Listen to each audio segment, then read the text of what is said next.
Okay, so today we're going to learn about stoichiometry, reactions, how to balance reactions, how to do calculations with reactions, and let's start here. So first, chemical reaction, you can read that on the screen. Chemicals are changed from one thing into another. So atoms must rearrange. That's the difference between a chemical and a physical reaction. In a physical reaction, you do not have atoms changing, unbonding and forming new bonds. Chemical equations are something like this right here, and they show it's a mathematical expression of how certain compounds and or elements will form new compounds and or elements. Reactants are always what's written on the left side. The minute that you write down a chemical equation, whatever you see on that left side right there, those are the reactants. And then everything on the right side of the arrow, those are defined as the products of the reaction. There are numbers that will go in front of these chemicals. There's no number there right now, or here, or here. The numbers that will go in front are called coefficients. Coefficients right there. Now, you'll see this solid, this gas, and the solid, the S and the G. Those stand for solid or gas. We also have liquids, which will be L. AQ is aqueous. Aqueous is not a liquid. Aqueous is actually a homogeneous mixture where you have something dissolved in water. So in this chemical equation, it is not balanced yet. We need to make sure that the number of atoms on each side are balanced. So notice on the left side you have 1 Na, on the right side you have 1 Na. They look okay, but on the left side we have 2 Fs. The subscripts, recall, tell you how many of each atom are present. So I need 2 Fs on the right side, that's why I need this 2 right here. And once I have that 2 there, I've now changed how many NAs I have on the right side, so I needed to put a 2 here as well. That's a balanced equation. And here you have some information on the order in which you should go about balancing reactions. One of the things is if you see an element more than one time on one side of the reaction, either the reactants or the products, do not balance that element until the very end. For instance, in this one right here, we see O's all over the place. So we're not going to start with the O's. You would probably start with the copper. And here I have 1 copper. Here I have 1 copper. So those look okay. Here I have 1 SO4. And here I have 1 SO4. Those also look okay. Now I have 5 waters. When you see something like this, this means that you have a copper surrounded by 5 waters. These are called hydrates, and this is how you write the formula for a hydrate. So this is telling you for each CuSO4 you have 5 waters, so that means I would need a 5 here to balance out my waters. That one looks kind of easy. You can try these on your own. I'm not going to go through how to do each one of them, but the key is right here. Actually, let me do this last one with you, and you can try the other ones. I'll do both of these.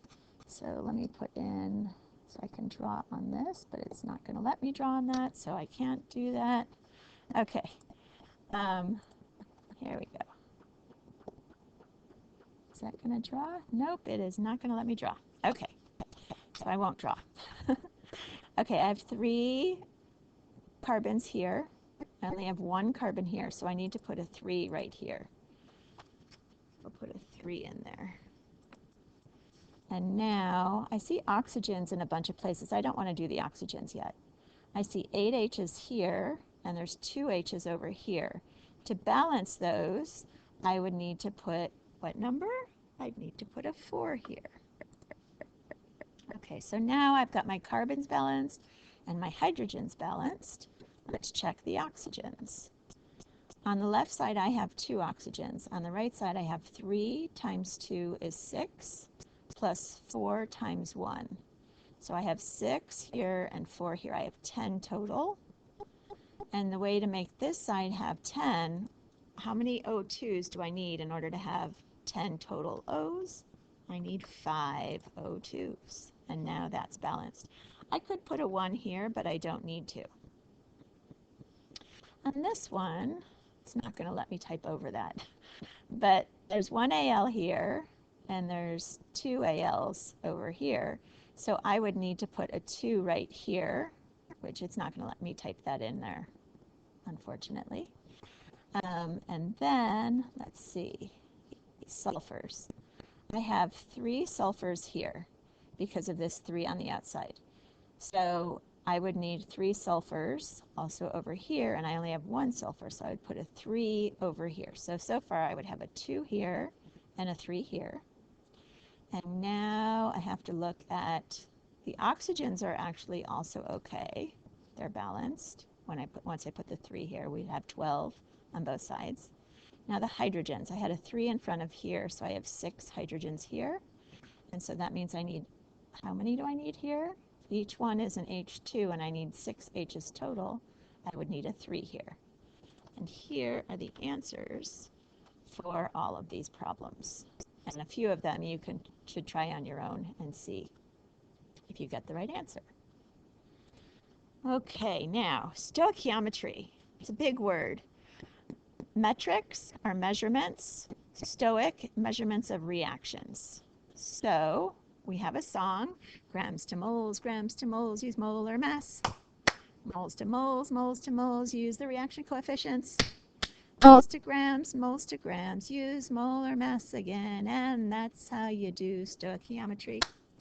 All right, so convert first. If you're given grams, you start at the grams, just like this, and you use the molar mass to convert to moles. Now, if we're converting from one chemical to another, I must use the reaction coefficients to convert from one chemical to another chemical. Use these reaction coefficients. That will get me from moles of A to moles of B. Once I have moles of B, if I wanted grams, if you're asked for grams, you would just use molar mass to go from moles of B to grams of B. So here's an example. Let's see, we have 2.9 grams of H2. Now, one thing I want you to always do is put the information directly above the chemical. So I was told that we have 2.9 grams of the H2, and that reacts with excess oxygen. We ignore the oxygen, and we're asked what mass of water will form. So I'm going to put the question mark above the water.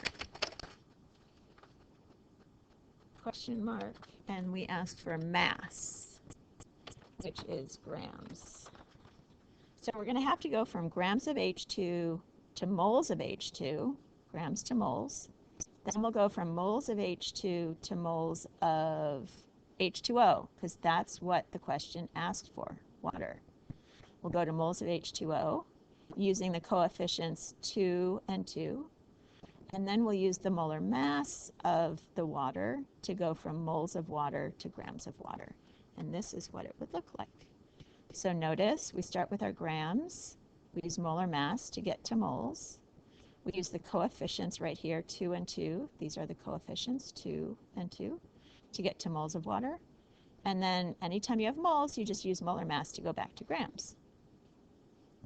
Now, same reaction, but new question.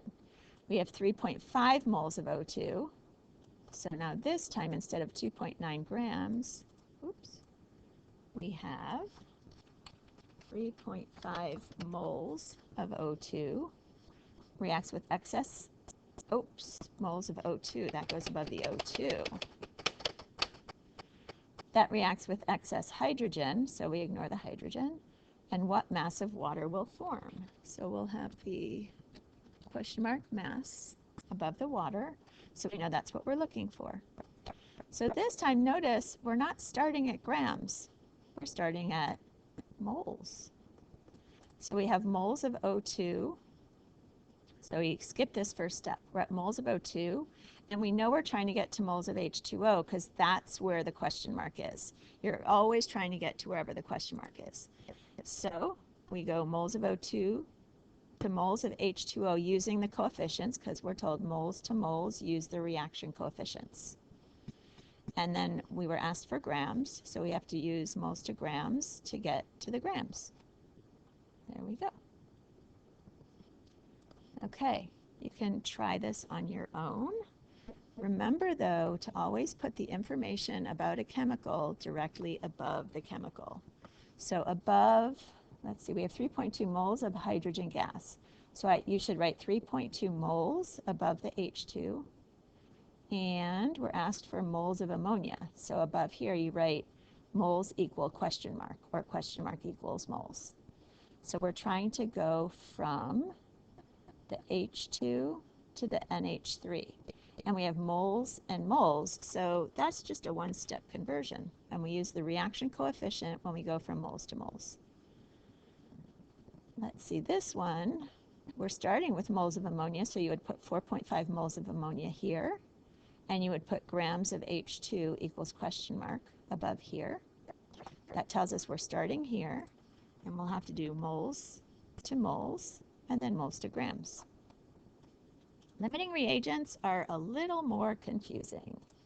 So sometimes, instead of just being told you have excess of a chemical, you actually will be told information about two chemicals, two reactants. Anytime you're given information about two reactants, that means that you're going to have to find the quantities, the moles, of both reactants and do what we called an initial change final. So initial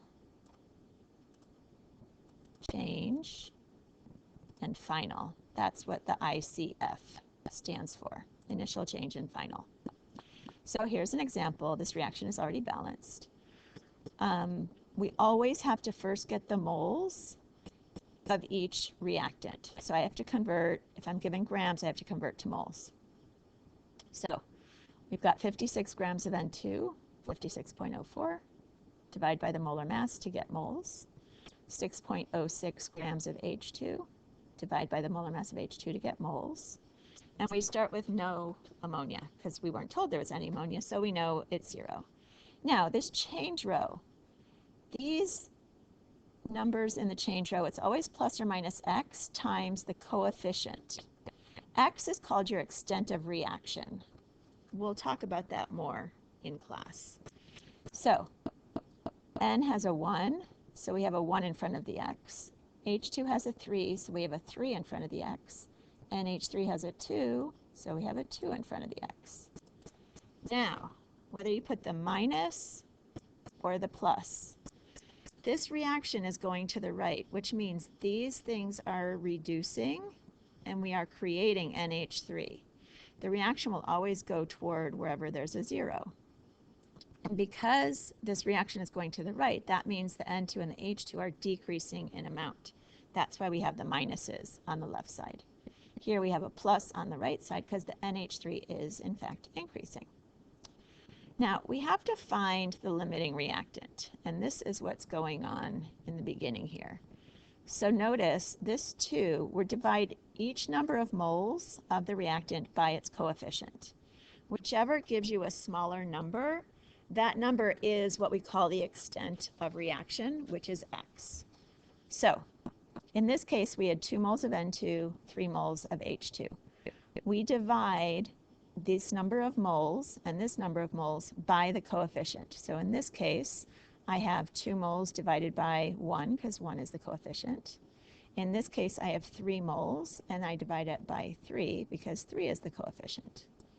Now, 2 divided by 1 is 2. 3 divided by 3 is 1. 1 is smaller than 2. That means x is 1. Whichever number you get that is smaller in this process that we just did, whichever number is smaller, that gives you x. So I now know x is 1. Now, this final row is always equal to the initial plus the change. I add these two together. So 2 minus x. In this row, 3 minus 3x. In this row, 0 plus 2x. That is the F row. The F row is always I plus C. The F row is always the initial plus the change. So I add these two rows together to get the F row. So in here we have initial was 2 minus x, because it's 2 minus x right here. And then I will plug in what x was, which we found just a moment ago. So 2 minus x will come out to 1 mole of N2 left. This one, I'm going to end up with 0, because this is the limiting reactant. I found that x was 1. When I plug that into this equation, I get 0 left over. And the hydrogen here is completely used up. It's gone. It is the limiting reactant. And NH3, I had 0 moles, and I'm adding 2x. X was 1, so I get 2 moles that are made. Now, if I asked you for moles, you don't have to do this next step. What I did in this last step was just convert from moles to grams. So 1 mole of N2, I just multiply by the molar mass, and that gives me still 28 grams of N2. I had 2 moles of NH3 made. NH3 is 17.04 grams per mole, so I get 34 grams of NH3 made. Now I go back and I check what questions was I asked. Let's see. Here are my questions. What mass of ammonia is formed? Right here. Oops, nope, here we go. 34 grams of ammonia are made. So I have answered that question. I haven't asked it, I have answered it. The problem asked the question. What is the limiting reactant? I have answered that right here. Hydrogen is completely used up and is the limiting reactant. Whichever chemical has the smaller value for X, that chemical will be the limiting reactant because it will be completely gone right here. 0 is left over. What mass of excess reactant is left over? I've already done that. It's right here. I have 28 grams of N2 left over. So that's how you do limiting reactant problems. Now, reaction yield. This is how much you actually make. And in many problems, not in many problems. In the real world, when we want to make a chemical, we often do not make how much we expected to make. So your actual yield is how much you actually make. Your theoretical is how much you should have made. Your theoretical yield, you use stoichiometry to find out how much you should have made. So in this example, we were told we had 4.5 grams of H2 reacting, so I would have 4.5 grams on the H2. And I was told how much water is produced. So I would have actual yield equals 38.3 grams. And now I have to know what I'm trying to find out is how many grams should I have made. So you have to use stoichiometry to go from our 4.5 grams of H2 to find out how much water should I have made. And when we do that, we have to do grams to moles using the reaction coefficient, moles to grams using the molar mass. And we find we should have made 40.1 grams of water, but we didn't. We only made 38.3. So now my percent yield is what I got, my 38.3 grams, over what I should have gotten by stoichiometry, the 40.1 grams. And there you go, right there. You multiply that by 100 to get the percent yield. So some of the hydrogen was not converted to water. Often with reactions, you might have different side reactions or other things happening, and that causes your yield to be less than 100%. And that's it.